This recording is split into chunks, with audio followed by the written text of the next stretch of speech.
guys, and welcome to today's Los Blancos podcast. I got a quick one for you today after the Villarreal game, the last game before the international break.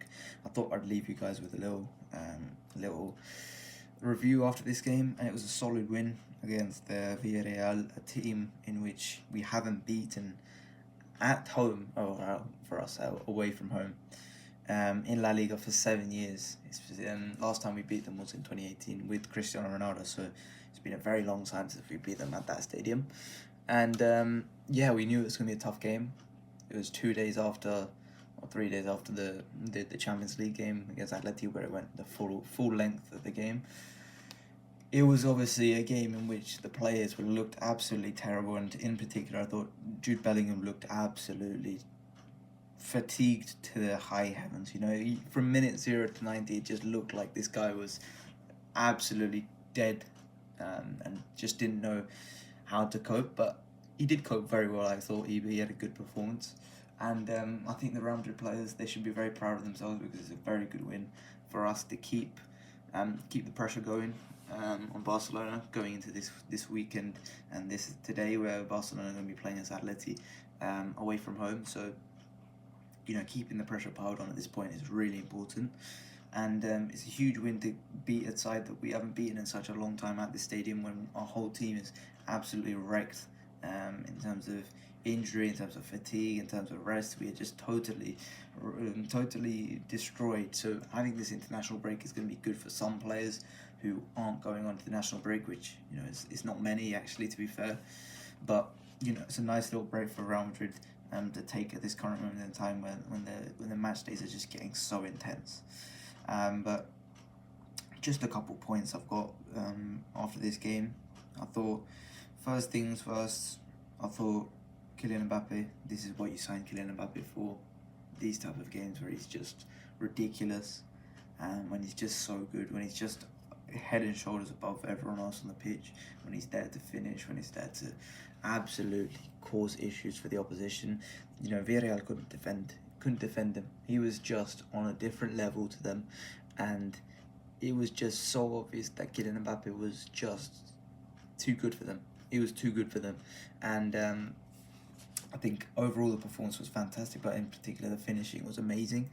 The first goal, I thought, the interplay between him and Brahim was pretty good. Brahim messed up the chance, and Kylian Mbappe is there to clean up a pretty difficult chance. Something that Kylian Mbappe makes look easy, but it's a pretty difficult chance. So him doing that is very nice, cleaning up that poor execution from Brahim Diaz. So really good. But then after that, I thought the way he went on and scored the second one, which is again it's not an easy finish whatsoever. On the edge of the box, and just to wrap his foot around it nicely, so it just bends into the corner, unreachable for the keeper. It's perfect from Kylian Mbappe, and he keeps him going well. And I think the conversation needs to be had about Kylian Mbappe so far this season, because I think it's very clear that he's the best player in the world, because think about the standards that we hold him to.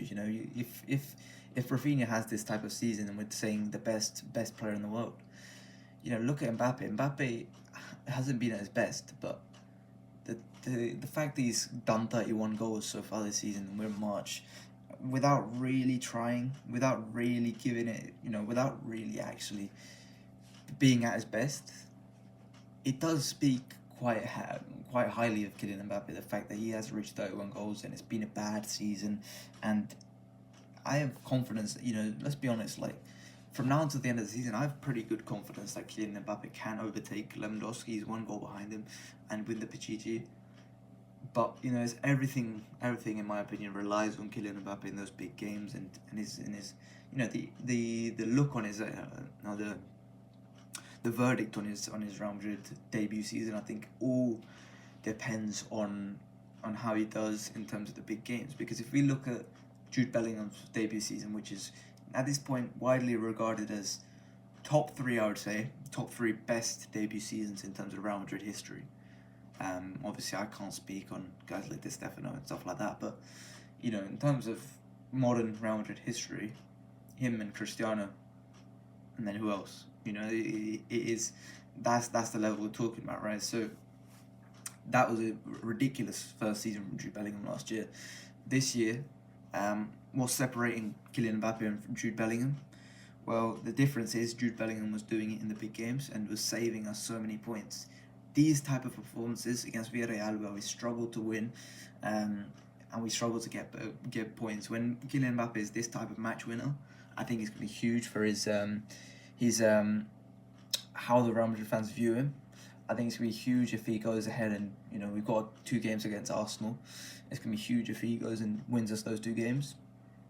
And we got a game against Barcelona Montjuic, and we got Copa del Rey final potentially. We got more Champions League games potentially. There's so many big games left for Kylian Mbappe to completely change the outlook of his season. Really, we can look at him and say, oh, it hasn't been that desirable of a first season. Within the next 5, 6, 7 weeks, from now until the end of the season, Mbappe could have changed the whole verdict on his season, and he could have said, just 2 months ago we were calling him flop, and by the end of the season we could be calling out for a Ballon d'Or. The ceiling is so high for Kylian Mbappe to potentially do well this season, but it's all on him. It's all on him now. He has to be the match winner because certain other guys aren't performing great. I'm looking at Vinicius right there. He's not playing great at this current moment in time. But Kylian Mbappe, he can definitely go ahead and win us a lot of trophies. But he can also go ahead and lose us a lot of trophies. There is a huge swing in terms of the bottom level that we can reach and the top level that we can reach this season. And it is a lot of it is on Kylian Mbappe's shoulders. A lot of it's on Vinicius. A lot of it's on Bellingham. A lot of it's on Rudiger. A lot of it's on a lot of guys. But Kylian Mbappe has that potential to go ahead and win a Ballon d'Or this season when it's really open, when there's not exactly one runaway leader. If Kylian Mbappe wins the Champions League, he's got to be favourite for the Ballon d'Or. So yeah, it's something I think you guys have to consider. But yeah, I think so far this season, it's been good from Kylian Mbappe, and he needs to continue. I wanted to talk about, let's think. So I think we got to talk about the Villarreal goal. I mean, it's been a huge concern of mine recently. It's the set pieces. I mean, on both ends, to be honest. Defensively, it's been poor. We look just totally idiotic, and I'm never a big fan of zonal marking. I think it's stupid, to be honest, because how can you predict? You can't predict where the ball's going to go. It kind of leaves the responsibility to the players, and if they mismanage that zonal marking, it's going to be picked apart. You just need one good technician to pick that zonal marking apart, and it just doesn't make sense to me why you wouldn't go for a man marking system. Obviously, that a man marking system has its disadvantages with the fact that if one weak link is found, then it's a problem. And obviously, Real Madrid aren't great at man marking either because we haven't got too many headers of the ball, and there's too many times when Modric is marking the biggest man on the opposition team. So that's got its issues as well. But I think, in my opinion, this can be a big problem going into the Arsenal game because Arsenal have so many big guys and are able to sort us out in terms of that type of performance. If you look at Arsenal's team, right, they've got Gabriel, they've got Saliba, they've got Ben White, they've got Jakob Kivior, they've got Mikel Merino, whoever's taking the corner. It's probably not going. It's probably going to be Declan Rice. So, but they've got a lot of big men, and if we put in, let's say, Rudiger, Asensio, Bellingham, and Tchouaméni, that's it. That's our numbers done. 4 guys against. I named 5 who can do it for Arsenal. It's not great, is it? It's not a great matchup. So I'm really worried about it. Juan Foyth as well. Just a quick shout. I thought he played really damn well. And he's obviously a guy who me and Sean have been talking about for a couple of years as a potential good signing for Real Madrid. I mean, there was something he did which was embarrassing, which is fall down to Jude Bellingham, but I think he'd be a good signing for Real Madrid at right back. I think he is a very good player. He's a very solid player, and I think he wouldn't cost too much. And I consistently say he's a very good right back, and I think whenever he comes up against Vinicius or Rodrigo, I think he does a really good job on either of them. So I think just 15 million on Juan Foyth is a pretty good bit of business in my opinion. I think he's a solid player, and really solid. I think he's as good as you're going to get, to be honest, for that type of price. But a couple of other points I think, and then I'm going to wrap it up. I thought Rodrigo, the link up between him and Mbappe was very, very exciting, and I think that conversation between Vinicius and Mbappe needs to be had. I think Vinny needs to link up more, and we talked about this midweek, so I'm not gonna talk about this too much. But I think the conversation needs to be had between Vinicius and Mbappe. They need to find a way to link up more and work together a little bit better, because it just looks so much more confident on Mbappe's end. When he's playing with Rodrigo, when he's playing with Brahim Diaz, they link up so much better. So I hope Vinicius can resolve that and find a solution there. I thought Camavinga was really good actually upon his return into the starting lineup, and this builds upon the really good performance he put on midweek. I think Camavinga, like I said, he needs to build up on these performances and keep going, and it's going to be really important for Camavinga to play well in these coming weeks. Obviously now is an international break to break that form up, but hopefully Camavinga can keep it going. And then I thought Lucas Vazquez was actually pretty solid, so I wasn't too mad at him.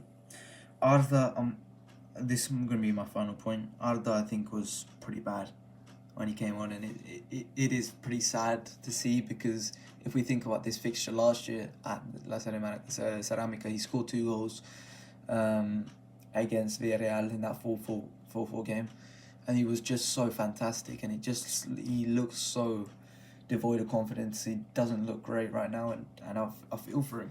I do feel for him, because this is a performance where he was brought on actually pretty soon in terms of his standards, and he just didn't perform very well. That one where he should have cut it back to Kylian Mbappe to ice the game, but he picked a bad decision and skied it. I've never seen Kylian Mbappe get so angry. I mean, it just isn't working for Arda Güler right now, and to be totally blunt, he doesn't deserve the minutes. So something has to change on Arda's end to say that he does deserve those minutes from Carlo Ancelotti. But I'm not happy with Arda Güler, and I hope it does improve. Because I've got faith in him. I know he's a fantastic player, but things do need to improve. Lucky for him, we got international break, and that does mean some good form for Turkey is hopefully on the horizon. But it just wasn't a great performance, and it doesn't back his case, to actually play some more minutes. I did say that was my last point. I thought Tchouaméni was pretty good, and then Rudiger, when he came on, was very good. I thought Rudiger was fantastic, saved us on a lot of occasions there. I thought Asensio was fantastic, and congrats to Asensio, because he's now going to make his first appearance with the national team this international break, which is fantastic for him. Hopefully he can establish himself, because like I said, Real Madrid needs some more Spanish identity. Hopefully it starts with Raul Asensio, because he is a fantastic player. I really do like him a lot. Apart from that, I thought Fran Garcia was okay. Courtois, quick shout out to Courtois. Courtois was amazing in this game, saved us so many times. And he clearly has been listening to the podcast, because I've been criticising him quite a lot over these last few weeks. But 2 games in a row, really fantastic performance from Thibaut Courtois, and he keeps showing why he has so much credit in the bank. So apart from that, today we've got a little bit of Atleti Barca. We do go top. We are currently top, but we have played 2 more games than Barcelona, so I wouldn't get too excited about that. But hopefully, I don't know, I want Atleti to win today, because at this point we need Barcelona to drop some points. At least it is at home at the Metropolitano, but I would not be surprised if Atleti lose 4-0 or something stupid today. So yeah, don't get your hopes up too much. It's been a bad week for Atletico Madrid, so I wouldn't be surprised if they end it with a really shit loss. So apart from that, I think that is it. obviously international week. It remains to be seen whether me and Sean will put a podcast out next week, because it's the international break and we normally take a week off then. But remains to be seen. But apart from that, I'll see you guys later. Please like and subscribe. I'll see you guys later. Bye bye.